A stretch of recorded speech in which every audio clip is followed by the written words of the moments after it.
Good morning, church. It's kind of weird coming to you by way of a video this morning with Governor Polis restricting the gathering numbers from 50 down to 10. We kind of didn't want to toy with the spirit of the law. We were thinking about doing some like house churches, different kind of stuff that we could still meet together and be with each other. But for now, we're just going to have to meet over video, and we'll make the best of what we can do. But that, as a quick encouragement before I get into the talk today, it doesn't mean that we stop being the church, right? The church was never about the four walls that surround our building. The church is the people of God showing Jesus to the world. And that doesn't stop just because we're not meeting on Sunday morning. I heard a quote once saying that Sunday morning is the most segregated time in America because all the churches are in themselves, and now we have an opportunity to show the church to the world on Sunday mornings. So I just want to encourage you, if you have an elderly neighbor that needs supplies and food and stuff, offer to get that for them. If you, I have been working so many hours with this coronavirus because I've been working in the emergency operations center, and Becca's been sick, so we've been starving for food and not really been able to clean our house or anything. And last week, the Humphreys, Lizanne, and Tim made us some chicken Alfredo and chicken salad. And man, if that's what church is about, then I'm going to stay in the church because that stuff was good. On that note, let's get to our passage for today. If you've been following along, we're in the book of Matthew. Today's going to be, if you want to follow along with your Bible, it's going to be Matthew chapter 5, verse 33 through 37.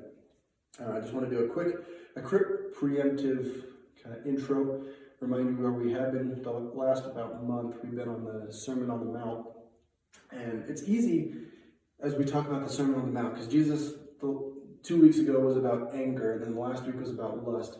It's easy as we get into these things to think that Jesus is kind of putting a laser pointer on you, right? It's kind of easy to think that he's saying, you are not good enough. For me anyway, that's kind of how it starts to feel, because I'm like, yeah, I struggle with anger, yeah, I struggle with lust. Am I really reflecting the light of Christ? But I want to remind you how he starts his sermon. It's with the Beatitudes, right? It's with the blessed are the meek, blessed are the merciful, blessed are the hungry, blessed are the poor in spirit. Blessed are the people. Jesus gives grace and mercy to the people who have nothing to offer. So if you're listening to these messages and you're starting to think, man, I don't know if I fit into this kingdom of heaven kind of thing, you are blessed. God gives you grace. And just keep that in mind as we go through today's sermon. This passage, Matthew 33 through 33 through 37, it's kind of weird because when Dave, Jeff, and I meet, we usually talk about different passages and, okay, who knows something about this, who's passionate about this, who wants to speak on this. When we got to this one, it's about oaths. None of us knew anything about it. Dave was like, who wants to speak on that? And it was like crickets. None of us knew anything about this. So I was excited to do some research and start studying about it. I'm just going to read the passage real fast and then we'll dive in. Again, you have heard that it was said to those of old, you shall not swear falsely, but shall perform to the Lord what you have sworn. But I say to you, do not take an oath at all, either by heaven, for it is the throne of God, or by the earth, for it is his footstool, or by Jerusalem, for it is the city of the great King. And do not make an oath by your head, for you cannot make one hair white or black. Let what you say simply be yes. Anything more than this comes from evil. So this story, it kind of reminded me of a time when I went to the doctor. I don't know if you're like me. I do not like going to the doctor. Not because I don't trust doctors, not because I don't like doctors, but because I like to fix myself, right? I like to heal myself, give myself time. I think my body can do anything.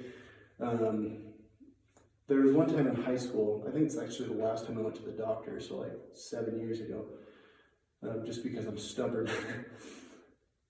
I had some medical issues going on, and I'll spare you the gory details, but essentially blood was coming from places that blood shouldn't have come from, right? And I was putting it off for a few weeks, and I wasn't going to the doctor, and I was like, it'll heal itself. And then eventually I told one of my friends about it, and she went straight to my dad. So then I had to go to the doctor. And I went there, and the doctor says, okay, you have an infection, take these pills. I was like, okay, I'll take these pills. And I took them, and it went away, and then a couple days later it came back. So I went back to the doctor. He's like, okay, you have an infection, take these pills. This cycle of me getting the pills, taking them, it went away, and coming back 2 days later went on for 4 months. It went on, I think I went back to the doctor 10 or 11 times in those 4 months and got more pills and got more pills. And as that kept going, probably like the 6th time, I probably should have started thinking this before the 6th time. It takes me a little bit to learn, but I started thinking, you know what? I think this doctor just wants my money. I don't really trust this guy because he's giving me a quick fix that doesn't fix it in the long run, right? And I started my trustworthiness. I was like, I don't really trust this guy. This guy isn't trustworthy. I felt frustrated. I felt lied to. I felt tricked. And when I went on the 10th or 11th time, he was like, okay, you have an infection. Take these pills. And I was like, no, I'm going to go to somebody else. I'm going to go to a specialist, figure out what's going on. And that's a whole nother story in itself. But the end of the story is, I just felt lied to. I felt like I couldn't trust this guy. And I started thinking about, in preparation for this message, what other professions do we not trust? Or do we have to place our trust in, right? Because we don't know everything. I wish I did, but for example, I am terrible at cars. I have to trust my mechanic because if they tell me I need a new thingamabob or a blinker fluid or whatever, I have to trust them because I don't know anything about cars. I can change a tire and I can change my oil. That's about where my knowledge stops, right? We were on a fire call to a little house fire a few months ago, and on the way back from the fire, we just heard a big pop in the engine, and then we lost all power, right? We would like stomp on the gas and we're going 2 miles an hour. It wasn't doing anything. And everybody gets out, all the firefighters, and we're crawling underneath the truck trying to see what's loose or disconnected and all that kind of stuff. And they're throwing out these terms like, oh, I think it's the turbo line. I think it's the fill in the blank. And I'm just sitting there like, yeah, I know what that means. I have absolutely no idea what they're talking about. We have to trust people in things that we don't know what it is. So I started looking up lists of the most and least trusted professions in the United States. In our world today. And I just thought it was interesting because on this chart, at the very top of the chart, on like every study, nurses were up here. Nurses were number one. Nurses were trusted far and wide in between. Everybody trusts their nurse because they place their lives in their hands. Next is doctors. Lots of people trust their doctors for the same reason. But firefighters are kind of tied with that. And a lot of surveys, firefighters, EMTs, paramedics, which is cool because our church has kind of turned into the firefighter church in a way. I think last Sunday we had me, we had John Tillotson, we had Kit Shy, we had Justin Miller, Brian Foggiano, Shannon Byerly is technically the fire marshal for our county, so apparently we have a somewhat trustworthy church there. Next on the list is teachers. Teachers are number 3, either high school or elementary teachers, which is cool because my wife's a teacher, my in-laws are teachers, my parents are teachers, kind of surrounded by teachers. Then somewhere down here, somewhere down in the middle is clergy. Somewhere down in the middle is pastors, is priests, is those kind of people. So what I'm saying to you right now could either be half true or half false. And I guess I am a firefighter, so maybe bump me up a little bit up to here. But a lot of people don't trust their pastors, right? And then down lower we have lawyers, we have business executives, we have car salesmen. I think I wrote that one down. 10% of people trust their car salesman. And then the lowest, we have politicians. People just don't trust politicians. So I thought it'd be interesting to look at some of the biggest scandals with our presidents throughout the year. And because if there's one person in the country that we should be able to trust, it should be the president, right? Person who is in charge of our country. JFK. He said some lies and did some stuff that kind of led to the Cuban Missile Crisis. LBJ, same thing, kind of led into the Vietnam War. Bill Clinton is kind of a famous one. It was, I did not have sexual relationship with that woman. And then after he was being questioned about it and everything, this is the sentence that he said. He said, "It depends on what the word is." Let me start that again. It depends on what the meaning of the word is. Whatever that means. And then recently we have Trump and his whole fiasco with Stormy Daniels and how he said, I have no idea what the $150,000 payment to her was, and then we kind of figured out that he probably did. The point, I'm not saying that all this stuff is 100% historical, but the point is people lie. People are deceitful. People are not authentic always. And we get to the point where can we trust anybody, and what are we supposed to do with this? And I just started thinking about the fact that lying is so ingrained in our culture today. Friedrich Nietzsche, who's a famous philosopher, I don't remember when he lived, he said, lying is a necessity of life.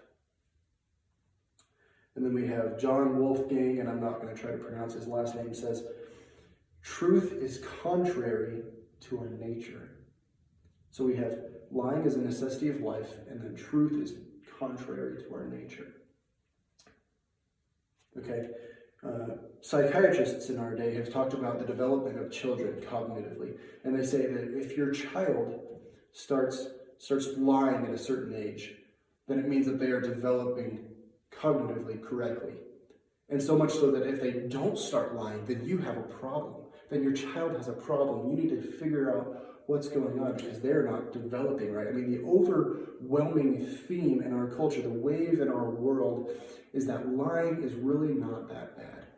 Is that deceit is not that bad. Is that being authentic isn't really that important. And sometimes lying is even good. That's what our world says. Now, it's easy to put this on everybody else, right? So we've talked about the presidents, it's easy to put this on everybody else, but Jesus in the Sermon on the Mount says, take a look inside your own heart. How are you doing at this? Is this you? So I just want to do a quick quiz as you think in your own homes. Just evaluate your own life here. Have you ever had a conversation with somebody and they say, how are you doing? And you say, good, when really you're not doing good. I do it almost every day. Have you ever RSVP'd somewhere and then not gone? Not because of an emergency or anything, but just because you didn't want to? Have you ever said you'd be on time and then you weren't, just because you didn't make it a priority? You ever lied on a resume or photoshopped a picture? And this one hit me. Have you ever not prayed for a person when you said you would? One week ago to the day, one of my best friends from college, and none of you guys know him, he texted me this. He said, hey man, I'm dealing with feeling lonely, unwanted, like no one appreciates me, and it's causing me to stumble as a man, as a husband, and as a provider. I'm struggling with lust, hoping that it'll fill my soul in some way, but it's just making me more empty. Will you please pray for me? And he texted me that literally 1 week ago. And my response was, well, first of all, do you know how much guts, how much it takes for somebody to not only admit that to themselves, but to say that to another person and to reach out? Holy cow. Just him saying that to me, that he trusted me, made me feel so loved. Man. But you know what? I didn't do that next morning. I didn't pray for him. You know what I didn't do the night that he texted me that? I didn't pray for him. I said, yeah, I'll do it. And I started studying this passage, and I was like, well, there's conviction.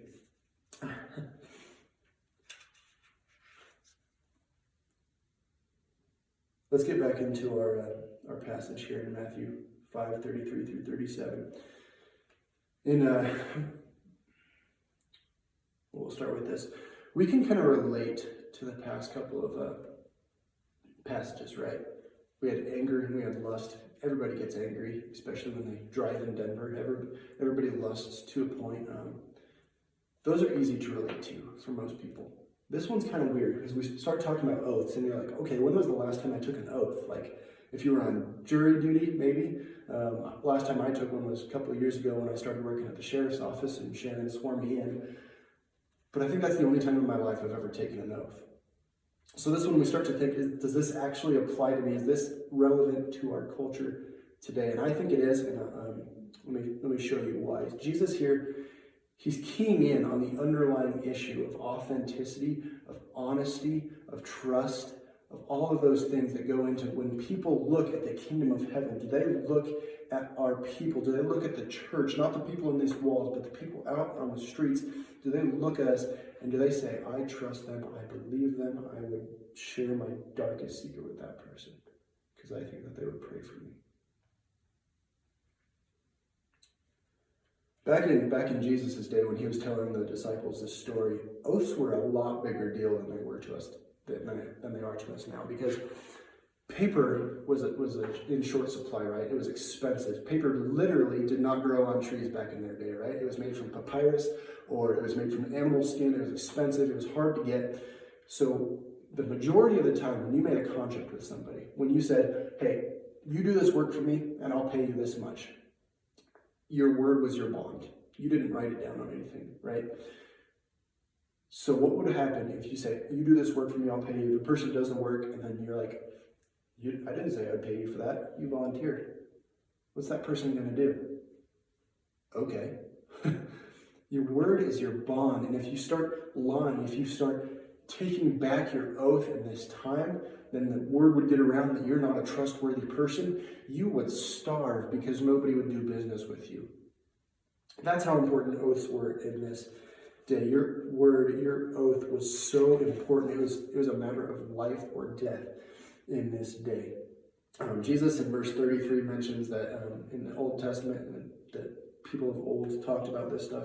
In Leviticus 19:12, it says, do not swear by my name falsely and so profane the name of your Lord. There's a lot of these that I could read, but I'll just read one more.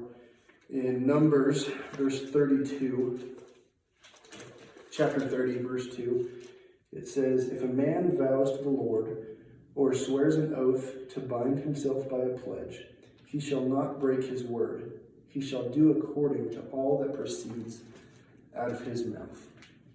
So here's what God is doing. Here's what Jesus is doing when he's preaching to the disciples in the Sermon on the Mount. He's saying, listen, I understand oaths are important in your world. So I'm not telling you just to take them away.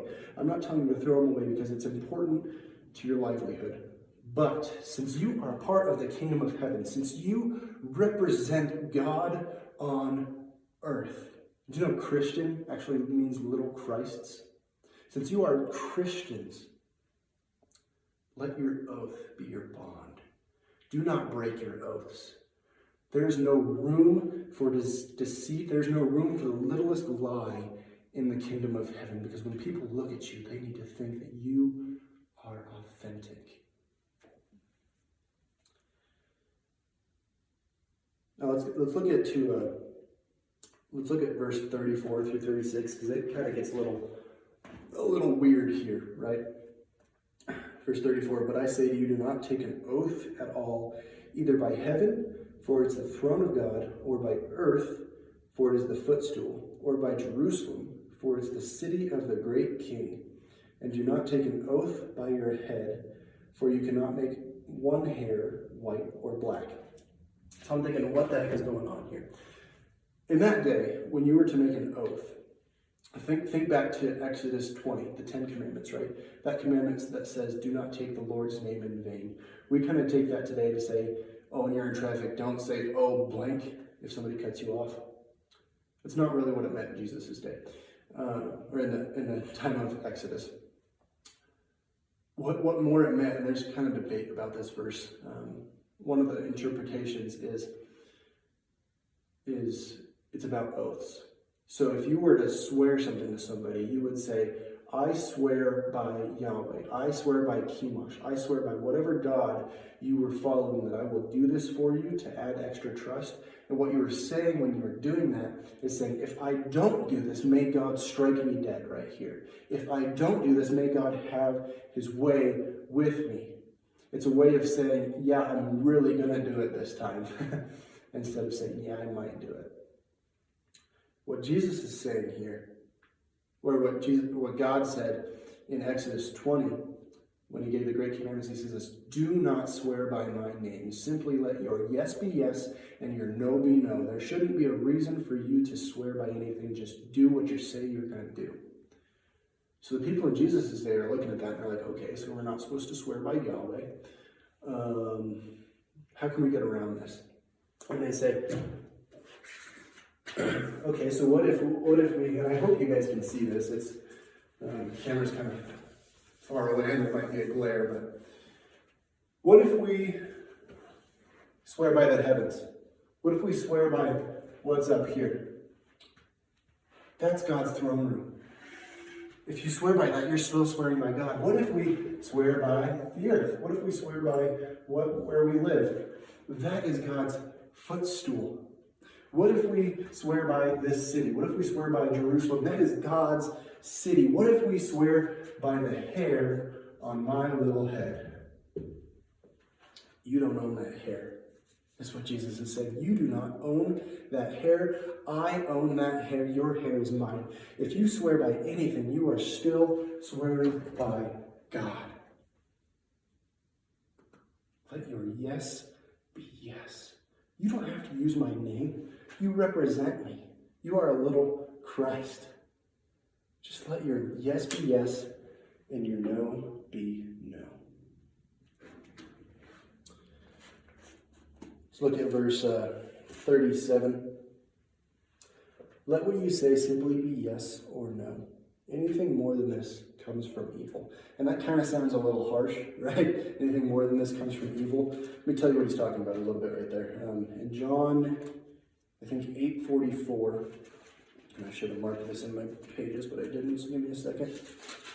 John 8:44 says, you are of the father of the devil, and your will is to do the Father's desires. He is a murderer from the beginning and does not stand in the truth, because there is no truth in him. When he lies, he speaks out of his own character, for he is a liar and the father of lies. Why is saying not yes or no evil? Because when you are lying, when you are being deceitful, when you cannot be trusted, your words are coming from the devil instead of Christ.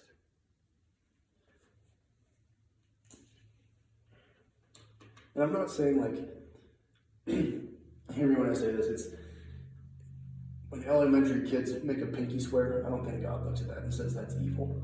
They're elementary kids. It's okay. They're doing a spit shake or whatever, but there's no, why do we make oaths? It's kind of a form of manipulation when we make an oath, right? It's like, you wouldn't believe me if I didn't swear to you by this, so I'm going to swear to you to give you extra assurance. What Jesus is saying here is you need to be a people that's not even necessary. You need to be a people that say, when people look at you, they say, I can trust what that guy says, even if he doesn't give me an oath. Every word you speak has oath authority because you are representing the kingdom of heaven. There isn't a yes, but then kind of maybe no later, right? Everything we say is with oath honesty in the kingdom of heaven. Now,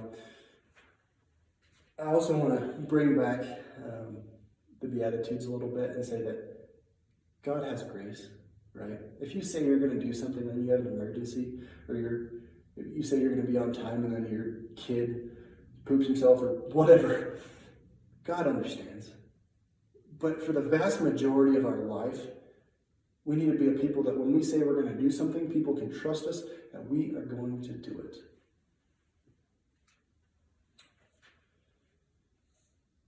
So what does this mean in our day? Because we don't really do oaths anymore, at least not that often, right?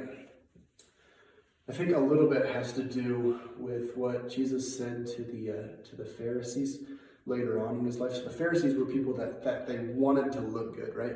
They would dress up and they would try to look as pious and as pure in the white robes as they possibly could, right? Jesus looked at them, and what did he call them? It rhymes with hypocrites. He said, "You hypocrites."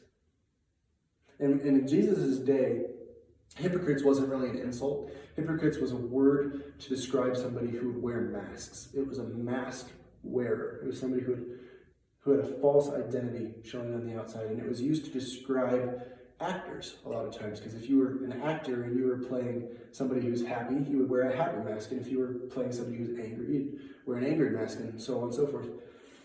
And he says, "You hypocrites, you two-faced people, you are trying to put this facade on the outside, when on the inside you are dirty, when on the inside there is turmoil. Be authentic with people. Show people who you are." And that's when that's when a relationship really starts happening. It kind of reminds me of the movie Joker.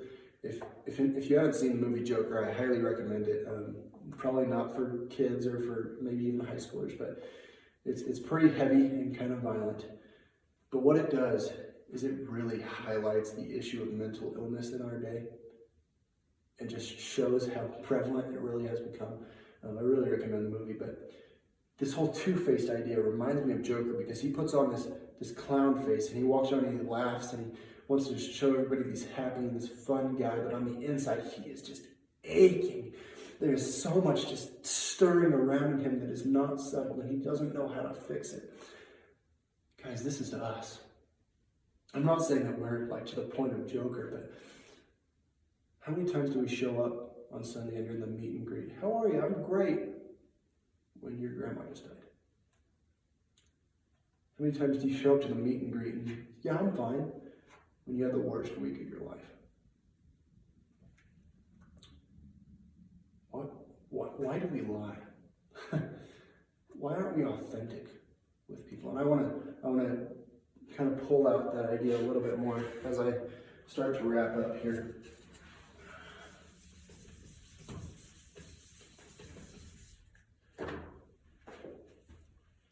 I think there are kind of two core reasons of why we lie.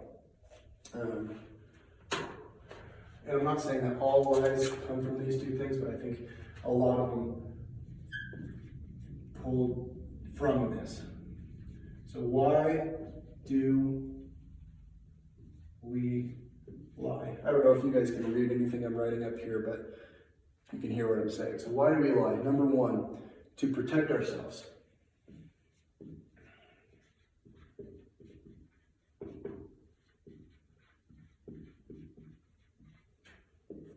And number two, to promote ourselves.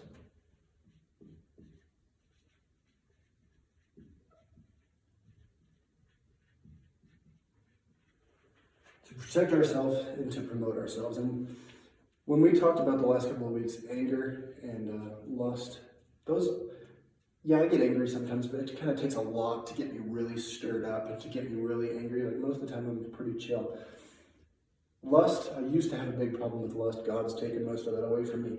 This is my thing. This is my thing. Lying, putting on a facade of who I really am not. I'm so bad at this. And let me tell you where I'm coming from a little bit here. Ever since I was little, as far back as I can remember, I have had such a bad self-image of myself. I have almost no self-confidence, right? And I'm talking somewhat socially and mentally and stuff like that, but more physically. When I look at myself in the mirror, I just berate myself. I tell myself, "You are ugly, you are fat." That's just where my mind goes automatically. And it got to a point when I was in high school that this has just been happening for my whole life, where in high school I started working out for 4 or 5 hours a day. I'd get up in the morning, I'd work out, then I'd go to school and work out at the gym, and then I'd go to practice after school. I'd do an after practice workout, then I'd work out before I went to bed. I was obsessed with creating this perfect body for myself, because every time I looked in the mirror, I said, "You are not good enough," right? And it was unhealthy. I got down to like 3% body fat or something like that. That's not a healthy place for a person to be in.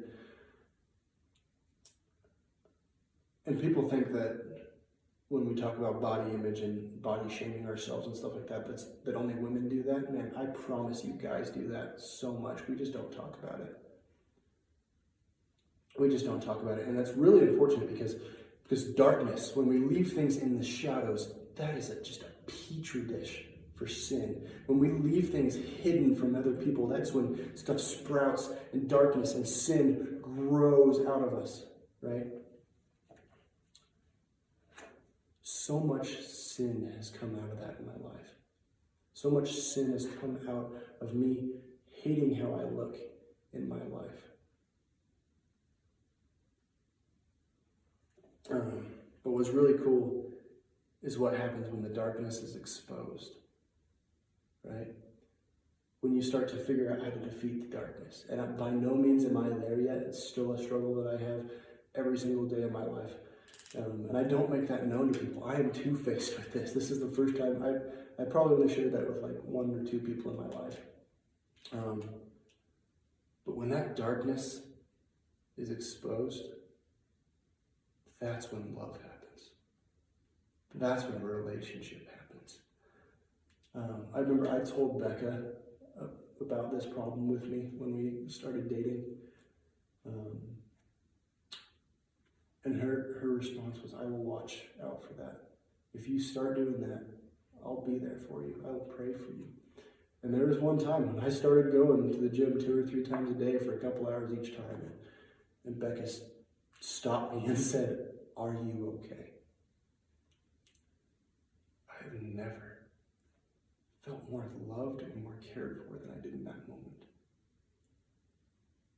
Because I exposed my darkness.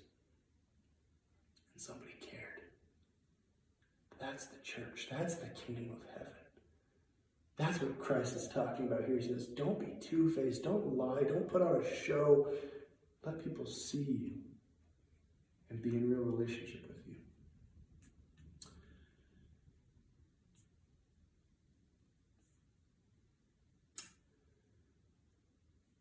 So we don't want to allow even the smallest bit of this to be in the darkness. Because that's where it festers. That's where it grows. That's where it leads to lust and to anger and to lying and deceit and all that kind of stuff. So some practical stuff. What do we do about this? How can we be honest? How can we show the kingdom of heaven in our lives today? And I'll end with these 3 quick points. Number 1, be honest.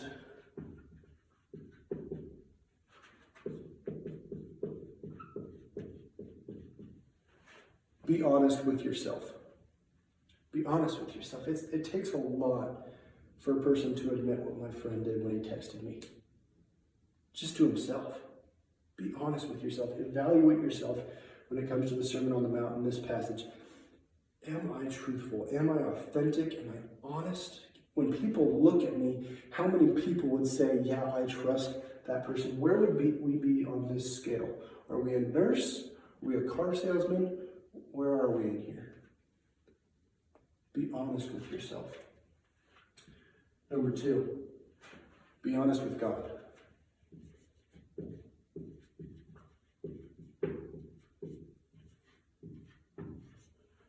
Be honest with God. I mean, God already knows. He knows what's in your heart. He knows everything about it. But hear me, prayer is not a time to be good. Prayer is a time to be truthful.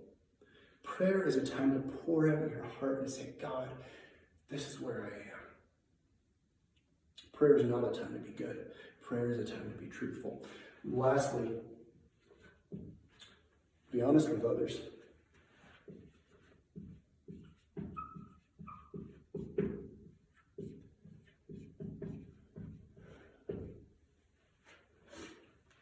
Be honest with others.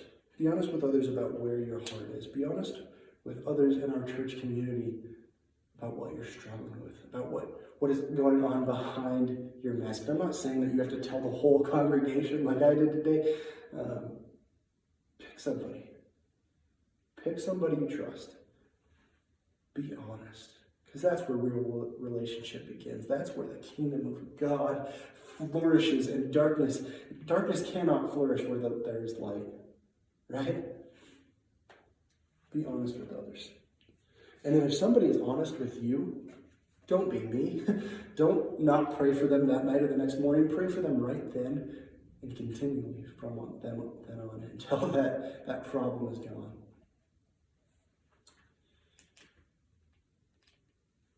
To be loved when people know your darkness, and that's the kingdom of God. I want to be a trustworthy person. I want our church to be a church when the community looks at it and says, we can trust those people to come through in times of need.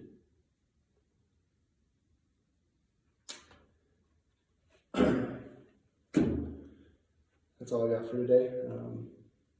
I hope you guys have a good quarantine. And Becca and I have been debating, talking about this, but all of you guys have seen that she's been sick for a couple of weeks now. And if you've made it this long in my talk, you kind of deserve a little bit of a surprise. So we don't get to announce new people at the church, first-time guests anymore for this month. So I'd like to announce a first-time guest when we come back. We're going to have a baby. She's due in October. And I am more terrified than anything else, but praise God. Have a good week.